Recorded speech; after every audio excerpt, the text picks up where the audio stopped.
Good morning guys, nandito tayo sa Nassau, Bahamas sa Warwick Hotel.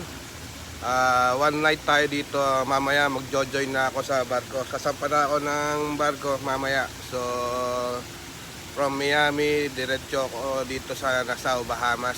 So ngayon gumising ako ng maaga kasi balak kong mag-swimming at ma-experience tong pool nila. So infinity pool.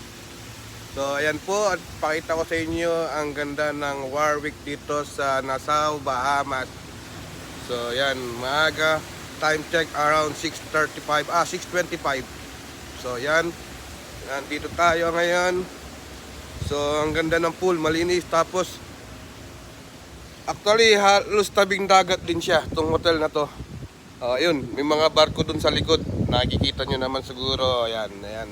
So pasyalan pa natin yung iba pang mga amenities. Tingnan natin, ikutin natin tong pool area nila. So yan, ang ganda rin dito. So sa mga gustong pumunta rito ng mga crew member, siguro may mga time malapit lang to sa port dito sa Nassau, Bahamas. So yan, yun. Yun nga palang tinulugan natin na doon sa third floor. Third floor tayo, room 305. So may kasama ako, may roommate ako, pero gising na siya pero tinatamad pang bumangon. So yan.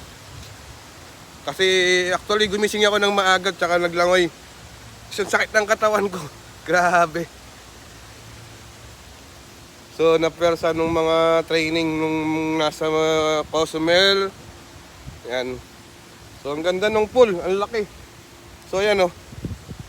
Ayun yung pool. Tapos meron pa siyang pa bridge effect. Ayan oh. So ang laki. So yan. Ito po ang ating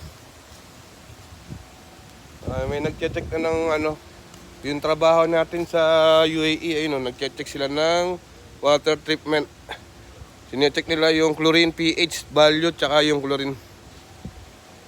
So kung water is safety. So yan, dito tayo ngayon. So infinity pool ito, I think ito yung malalim 4.4.5 yung depth. So medyo malalim siya. So ito, tingnan natin, ikutin pa natin, dito tayo. So limited lang yung oras ko, hanggang 9 o'clock lang. Dito pipick upin na kami dito. So inagahan ko, kaya kailangan mabilis ang shoot ng video. Pakita ko lang sa inyo yung gandahan kasi wala nang time. Kagabi dumating kami dito around 12 o'clock ng gabi.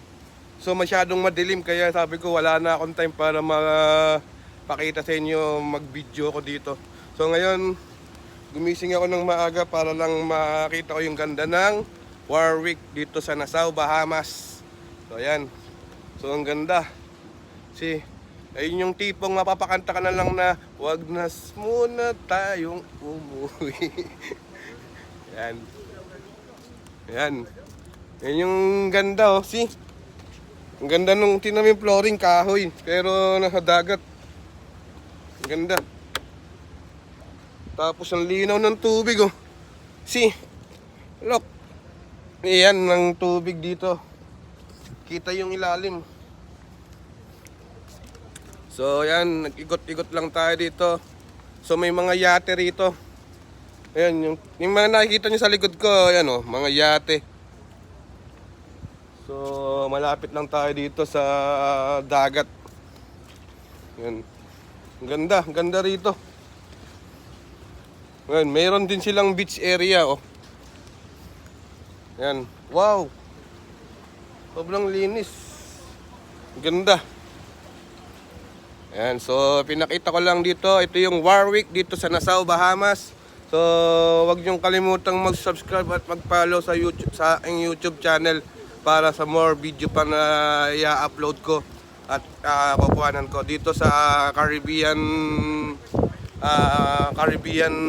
part ng Caribbean. So yung biyahe namin more on Caribbean lang siguro, Western and Eastern Caribbean. So yan.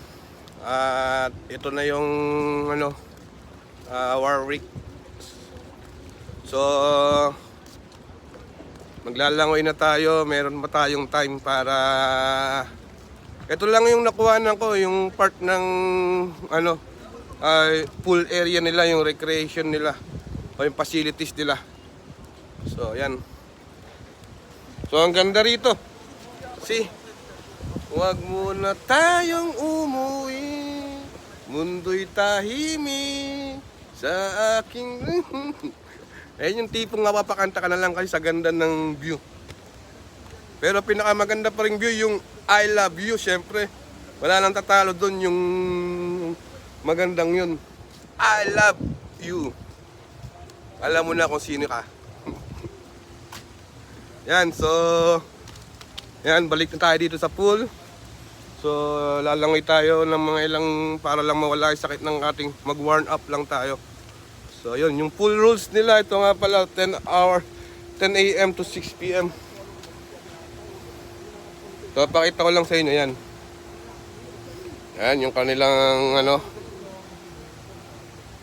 So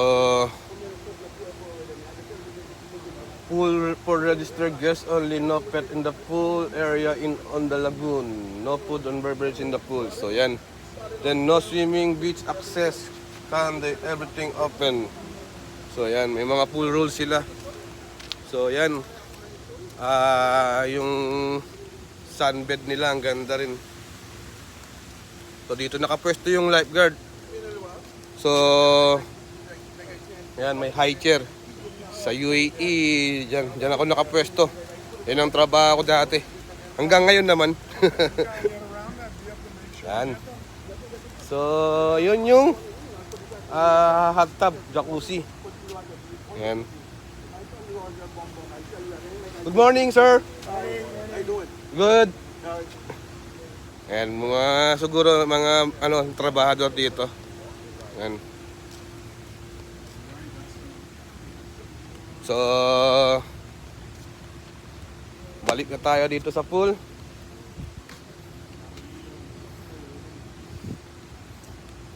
And then babalik na tayo kasi limited lang yung oras natin.